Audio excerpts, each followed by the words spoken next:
الرحیم۔ السلام علیکم۔ سب سے زیادہ بے حیا قوم لوط علیہ السلام کی قوم تھی۔ یہ عورتوں کو چھوڑ کر مردوں میں دلچسپی رکھتے تھے، خاص کر مسافروں میں سے کوئی خوبصورت لڑکا ہوتا تو یہ لوگ اسے اپنا شکار بنا لیتے۔ تلمود میں لکھا ہے کہ اہل سدوم اپنی روزمرہ کی زندگی میں سخت ظالم، دھوکہ باز اور بد معاملہ تھے۔ کوئی مسافر ان کے علاقے سے بخیریت نہیں گزر سکتا تھا، کوئی غریب ان کی بستیوں سے روٹی کا ایک ٹکڑا نہ پا سکتا تھا۔ کئی مرتبہ ایسا ہوتا تھا کہ باہر کا آدمی ان کے علاقے میں پہنچ کر فاقوں سے مر جاتا تھا، اور یہ لوگ اس کے کپڑے اتار کر اس کی لاش قبر نہ دفن کر دیتے تھے۔ اپنی وادی کو انہوں نے ایک باغ بنا رکھا تھا جس کا سلسلہ میلوں تک پھیلا ہوا تھا۔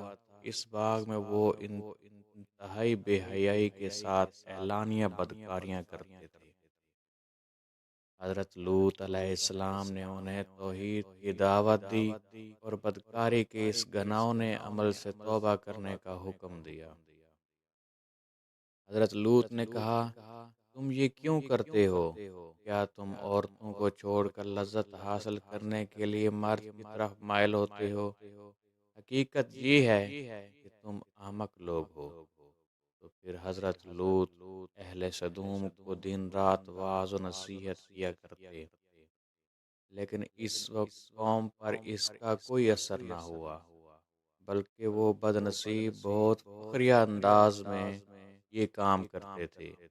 انہیں حضرت لوط کا سمجھانا بھی برا لگتا تھا، لہٰذا انہوں نے صاف صاف کہہ دیا کہ اگر تم ہمیں اس طرح بھلا کہتے رہے اور ہمارے کاموں میں مداخلت کرتے رہے تو ہم تمہیں اپنے شہر سے نکال دیں گے۔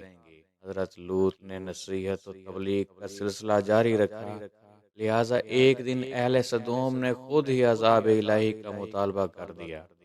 اللہ تعالیٰ نے اب تک ان کے اس بدترین عمل، فحاشی اور بدکاری کے باوجود ڈھیل دے رکھی تھی، لیکن جب انہوں نے حضرت لوط علیہ السلام سے ایک دن کہا کہ اگر تم سچے ہو تو ہم پر عذاب لے آؤ، لہٰذا ان پر عذاب الہی کا فیصلہ ہو گیا۔ اللہ نے اپنے خاص فرشتوں کو دنیا کی طرف روانہ کر دیا۔ یہ فرشتے دراصل حضرت میکائیل اور حضرت جبرائیل علیہ السلام تھے۔ پھر یہ فرشتے حضرت لوط علیہ السلام کے گھر تشریف لے آئے۔ حضرت لوط نے جب ان خوبصورت نوعمر لڑکوں کو دیکھا تو سخت گھبراہٹ اور پریشانی میں مبتلا ہو گئے۔ انہیں یہ خطرہ محسوس ہونے لگا کہ اگر ان کی قوم کے لوگوں نے انہیں دیکھ لیا تو نہ جانے وہ ان کے ساتھ کیا سلوک کریں گے۔ حضرت لوط کی بیوی کا نام وائلہ تھا۔ اس نے آپ پر ایمان نہیں لایا تھا اور وہ دراصل منافقہ تھی۔ وہ کافروں کے ساتھ تھی، لہٰذا اس نے جا کر اہل سدوم کو یہ خبر دے دی کہ لوط کے گھر دو نوجوان لڑکے مہمان ٹھہرے ہوئے ہیں۔ یہ سن کر بستی والے دوڑتے ہوئے حضرت لوط کے گھر پہنچے۔ حضرت لوط نے کہا کہ یہ جو میری قوم کی لڑکیاں ہیں یہ تمہارے لیے جائز اور پاک ہیں۔ اللہ سے ڈرو، مجھے میرے مہمانوں کے سامنے رسوا نہ کرو۔ کیا تم میں سے کوئی بھی شائستہ آدمی نہیں؟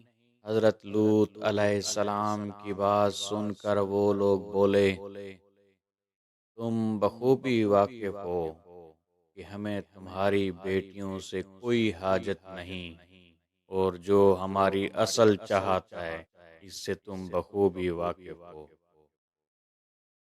قوم لوط کے اس شرمسار جواب سے اندازہ لگایا جا سکتا ہے کہ وہ فعل بد میں کس حد تک مبتلا ہو چکے تھے۔ جب حضرت لوط علیہ السلام کی قوم ان کے گھر کی طرف دوڑتی ہوئی آئی تو حضرت لوط نے گھر کے دروازے بند کر دیے اور ان نوجوانوں کو ایک کمرے میں چھپا دیا۔ ان بدکار لوگوں نے آپ کے گھر کا گھیراؤ کیا ہوا تھا۔ اور ان میں سے کچھ گھر کے دیوار پر بھی چڑھنے کی کوشش کر رہے تھے۔ حضرت لوط علیہ السلام اپنے مہمانوں کی عزت کے خیال سے بہت زیادہ گھبرائے ہوئے تھے۔ فرشتے یہ سب منظر دیکھ رہے تھے۔ جب انہوں نے حضرت لوط علیہ السلام کی بے بسی اور پریشانی کا یہ عالم دیکھا تو حقیقت سے پردہ اٹھاتے ہوئے یوں فرمایا: اے لوط، ہم تمہارے رب کے بھیجے ہوئے فرشتے ہیں، یہ لوگ ہرگز تم تک نہیں پہنچ سکیں گے، ابھی کچھ رات باقی ہے، تو آپ اپنے گھر والوں کو لے کر چل دو اور تم میں سے کوئی شخص پیچھے مڑ کر نہ دیکھے۔ اہل سدوم حضرت لوط علیہ السلام کے گھر کا دروازہ توڑنے پر بضد تھے کہ حضرت جبرائیل علیہ السلام نے گھر سے باہر نکل کر اپنے پر کا ایک کونا انہیں مارا، جس سے ان کی آنکھوں کے ڈھیلے باہر نکل آئے اور بصارت ظاہر ہو گئی۔ یہ خاص عذاب ان لوگوں کو پہنچا جو حضرت لوط کے پاس بدنیتی سے آئے تھے۔ حضرت لوط علیہ السلام حقیقت حال جان کر مطمئن ہو گئے اور اپنے گھر والوں کے ساتھ رات کو ہی نکل کھڑے ہوئے، لیکن پھر بھی ان کی بیوی ان کے ساتھ تھی، لیکن کچھ دور جا کر وہ واپس اپنے قوم کی طرف پلٹ گئی اور قوم کے ساتھ جہنم واصل ہو گئی۔ صبح کا آغاز ہوا تو اللہ کے حکم سے حضرت جبرائیل نے بستی کو اوپر سے اکھاڑ دیا اور پھر اپنے بازوں پر رکھ کر آسمان پر چڑھ گئے، یہاں تک کہ آسمان والوں نے بستی کے کتے کے بھونکنے اور مرغوں کے بولنے کی آوازیں سنی۔ پھر اس بستی کو زمین پر دے مارا، جس کے بعد ان پر پتھروں کی بارش ہوئی۔ ہر پتھر پر مرنے والے کا نام لکھا ہوا تھا۔ جب یہ پتھر ان کو لگتے تو ان کے سر پاش پاش ہو جاتے۔ صبح سویرے شروع ہونے والا یہ عذاب اشراق تک پوری بستی کو نیست و نابود کر چکا تھا۔ قوم لوط کی ان خوبصورت بستیوں کو اللہ نے ایک انتہائی بدبودار اور سیاہ جیل میں تبدیل کر دیا، جس کے پانی سے رہتی دنیا تک کوئی فائدہ نہیں اٹھایا جا سکتا۔ سمندر کے اس حصے میں کوئی جاندار مچھلی، مینڈک وغیرہ زندہ نہیں رہ سکتے، اس لیے اسے ڈیڈ سی یعنی بحر مردار کہا جاتا ہے، جو اسرائیل اور اردن کے درمیان واقع ہے۔ ماہرین آثار نے 10 سالوں کی تحقیق و جستجو کے بعد اس تباہ شدہ شہر کو دریافت کیا تھا۔ تحقیقات سے پتہ چلا تھا کہ اس شہر میں زندگی بالکل ختم ہو چکی ہے۔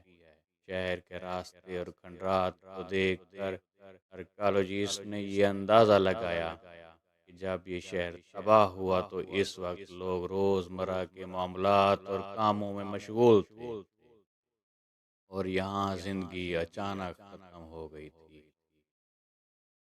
اہل سدوم، جنہیں پتھر بنا دیا گیا تھا، ان کے بت ابھی تک بحیرہ مردار کے پاس موجود ہیں، جو لوگوں کے لیے ایک عبرت ہے۔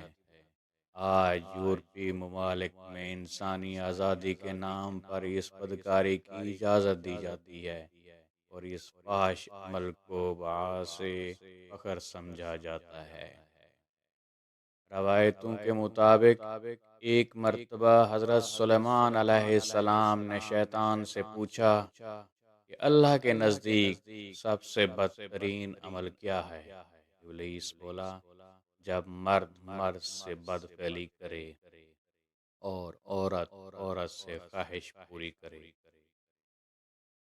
دوستو، اگر آپ کو ہمارا چینل پسند آیا تو پلیز اسے سبسکرائب کریں، لائک، کامنٹ اور شیئر کرنا مت بھولیں۔ بہت شکریہ۔